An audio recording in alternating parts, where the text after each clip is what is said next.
नमस्कार, मैं हूं आपका दोस्त अतुल सिंघल। साथियों, प्रधानमंत्री नरेंद्र मोदी ने 2024 का एजेंडा सेट कर दिया है और जिस प्रकार से उन्होंने अपने संबोधन में कहा कि एक देश एक कानून होना चाहिए और मुस्लिम किसी के बहकावे में ना आए, और उन्होंने एक तरीके से वकालत की है समान नागरिकता कानून की, और चर्चा शुरू हो चुकी है। इसके ऊपर लॉ कमीशन भी कार्य कर रहा है, लोगों की आपत्तियां और सुझाव मांगे जा रहे हैं। उम्मीद ये की जा रही है कि बहुत जल्दी यूनिफॉर्म सिविल कोड यानी समान नागरिकता कानून लागू हो जाएगा। समान नागरिकता कानून वो कानून है जो पूरे देश के सभी निवासियों के लिए एक जैसा कानून होगा, क्योंकि ये क्रिमिनल कानून होता है। क्रिमिनल कानून जो है, आपराधिक मुकदमे, वो तो एक जैसे हैं, लेकिन जिनको दीवानी मुकदमे बोलते हैं वो सबके लिए अलग अलग है। पारिवारिक विवाद जो होते हैं, पूरे मुद्दे पे चर्चा करने के लिए हमारे साथ हैं डॉक्टर नंदकिशोर गर्ग, जो हमारे पैनलिस्ट हैं और उनको विशेषज्ञ हैं, विषय विशेषज्ञ हैं। तो डॉक्टर साहब से हम बातचीत करेंगे इस पूरे विषय पर। डॉक्टर साहब, बहुत बहुत स्वागत है आपका। नमस्ते। सबसे पहले हम आपसे जानना चाहेंगे कि ये जो मोदी जी ने अब यूनिफॉर्म सिविल कोड की बात की है, इसको आप किस तरीके से देखते हैं? क्योंकि काफ़ी समय से मांग उठ रही है और ख़ासतौर से बीजेपी और संघ से जुड़े लोग इसको लागू करने की मांग कर रहे हैं। मैं समझता हूँ देश की आज़ादी के समय भी ये मुद्दे थे, संविधान बनाते समय भी ये मुद्दे थे। इसीलिए बीच का रास्ता अम्बेडकर जी ने उस समय निकाला था कि इनको सीधा अभी ना करके डायरेक्टिव प्रिंसिपल में डाल लेते हैं, ताकि जैसे जैसे समय बढ़ेगा कुछ चीज़ें अनुकूलता आएंगी और वो लागू कर लेंगे जी। इस विषय और इस विश्वास के साथ, जैसे गाय हत्या पे प्रतिबंध, ये भी डायरेक्टिव प्रिंसिपल में है। देश में शराबबंदी गांधी जी का प्रिय विषय था, तो इनके ऊपर शुरू में उन्हें तय हुआ कि एक बार देश को थोड़ा चलने दो, तो इसलिए डायरेक्टिव प्रिंसिपल में वो चीज़ें डाली थी जो हमारी इच्छाएं कि हों, परंतु अभी समय अनुकूल नहीं है, ये कह के उनको राष्ट्रभाषा का प्रश्न, कई प्रश्न थे। तो भारतीय जनसंघ की जब स्थापना हुई उस समय से 3 मुद्दे बड़े हमारे लगातार, जिनके ऊपर हम संघर्ष करते रहे कि इस देश में एक विधान, एक ध्वज, एक झंडा होना चाहिए और कश्मीर का विलय पूरी तरह भारत में होना चाहिए जी, होना चाहिए। धारा 370 हटनी चाहिए, 35A हटना चाहिए। इसी ढंग से एक विषय ये था कॉमन सिविल कोड का। दूसरा विषय फिर गाय का जैसे है जी, गांधी जी का भी प्रिय विषय था और हर सनातनी का है।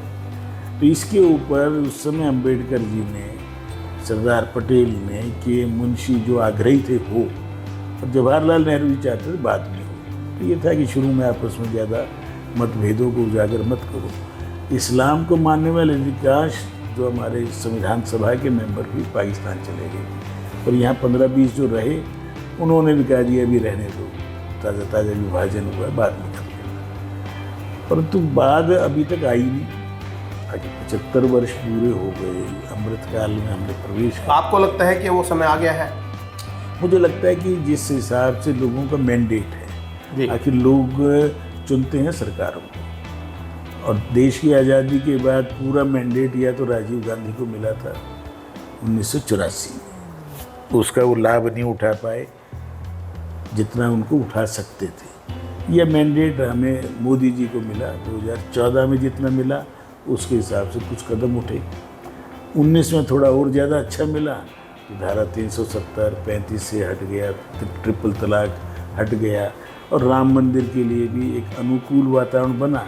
सर्वोच्च न्यायालय के भी निर्णय टाइम पर आ गए, और भगवान की कृपा से 2024 की जनवरी में उसका दर्शन करने की स्थिति में हम लोग होंगे। आपने जैसे 3 विषयों की बात की कि आज़ादी के समय 3 विषय थे, और जो बीजेपी का जो चुनाव घोषणा पत्र था उसमें भी 3 विषय थे। उसमें मुख्य रूप से 370, राम मंदिर और ये समान नागरिकता कानून, 2 को तो मोदी जी ने पूरा कर दिया। अब आपको लगता है कि ये 2024 के चुनाव से पहले मास्टर स्ट्रोक है मोदी जी का? आप ये ध्यान दिलाऊंगा, जब हम अटल जी की सरकार में तो 2 मुद्दे हमने खुद कहा था कि हम पीछे रख रहे हैं, बैक बर्नर पर रख रहे हैं, क्योंकि दूसरे दलों को जोड़ना था। 96 की जो हमने सीखा और 98 आते आते उसका हमने लाभ उठाया।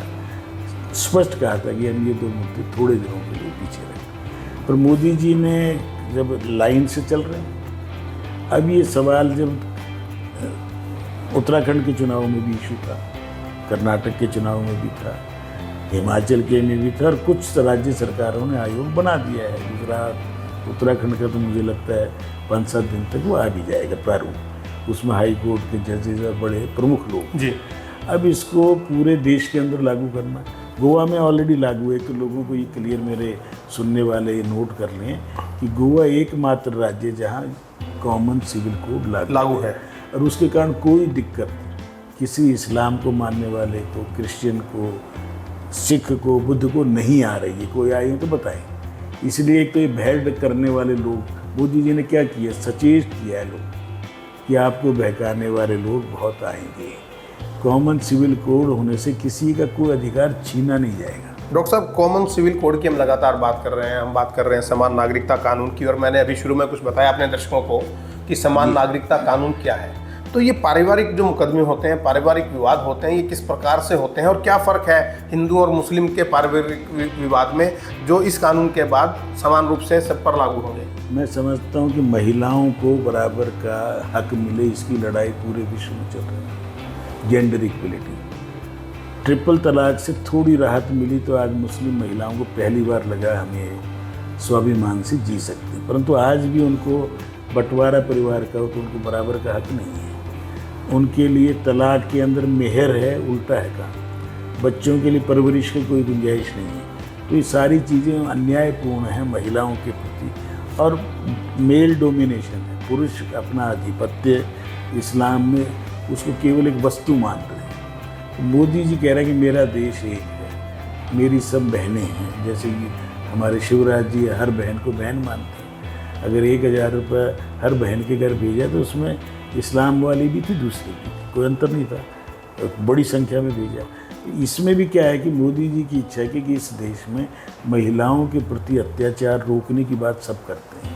हिंदुओं ने स्वीकार कर लिया, जब हिंदू कोड बिल आया, हिंदू में सुधार हुआ, सती प्रथा, ये वो सारी दहेज सब चीज़ों पे धीरे धीरे स्वीकार हो गया। बहु प्रथा था विवाह, वो भी समाप्त हो गया। आज रह गया है तो केवल इस्लाम में।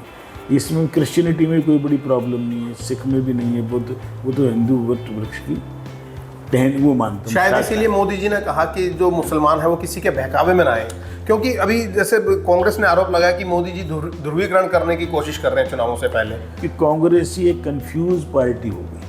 अभी जो चीज़ नहीं खरीदी उस पर पहले हल्ला चोर कर दिया था रेफल पे, कल से वो ड्रोन पे भी लग गए। अब इससे किसी खुल के नहीं बोल पा रहे। इवन अरविंद केजरीवाल की पार्टी ने कल बड़ा गार्डेड रिएक्शन दिया कि सिद्धांत तौर पे हम सहमत हैं, परंतु चर्चा और विस्तार से होनी चाहिए। इसके पीछे क्या लगता है आपको? लगता है कि उसके भी दिख रहा है ना कि आज वोटों का 75%, 75 साल के बाद भी यदि हम अगर जातियों को, समाज को बांटेंगे, धर्म पे बांटेंगे, तो फिर ये भारत एक कब होगा। अगर भारत को विश्व गुरु बनना है तो 140 करोड़ लोगों को बनना है। गरीबी हट रही है तो सबकी हट रही है।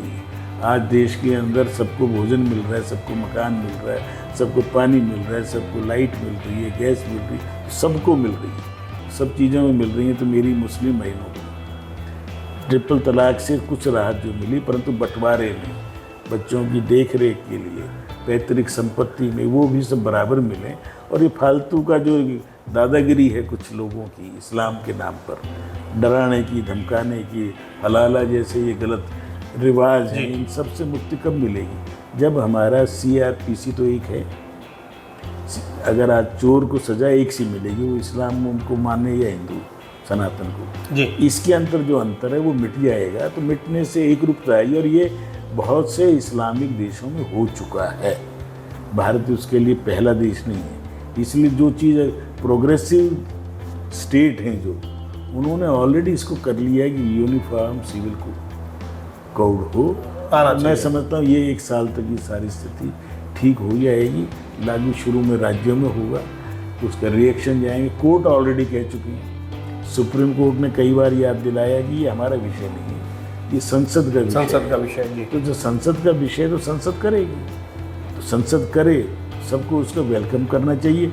फिर भी कोई किसी को लगे दिक्कत आ रही है तो फिर लोकतंत्र है, कोर्ट में जाएं, अपना रिप्रेजेंटेशन दें, अपने सांसद से कहें या प्रधानमंत्री से कहें, सबकी सुनी जाएगी। लोकतंत्र में राम ने एक बात कहा था, उसने धोबी की भी सुनी थी। बिल्कुल और ठीक हम है। उसी गांधी जी के राम के ऊपर मोदी जी चल रहे हैं। उसे देश को मजबूत बनाना है तो सबको एक होना ही होगा। और जो सबके कल्याणकारी होगा, सबके लिए ठीक होगा, वो कार्य होगा। बहुत बहुत धन्यवाद हमसे बात करने के लिए। डॉक्टर नंदकिशोर गर्ग जो वरिष्ठ बीजेपी नेता हैं, सामाजिक कार्यकर्ता हैं, उन्होंने कहा कि अब समय आ गया कि ये समान नागरिकता कानून को लागू होना चाहिए।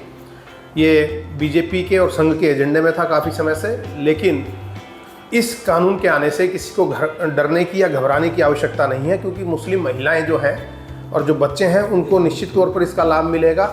और इस चीज़ के लिए सबको तैयार रहना चाहिए। कानून सबके लिए बराबर होना चाहिए। क्रिमिनल कोड या क्रिमिनल जो कानून है वो सबके लिए एक जैसा है। अब पारिवारिक मुकदमे भी सब एक जैसे तरीके से उनका निपटारा होगा और बहुत जल्दी अब ये जो है कानून आ सकता है। और लोकतंत्र के अंदर सबको अपनी बात रखने का अधिकार है और उसकी बात सुनी जानी चाहिए। जो कल्याणकारी होगा, लोक कल्याण के लिए होगा, उसको किया जाएगा। नमो इम्पैक्ट के लिए अतुल सिंघल।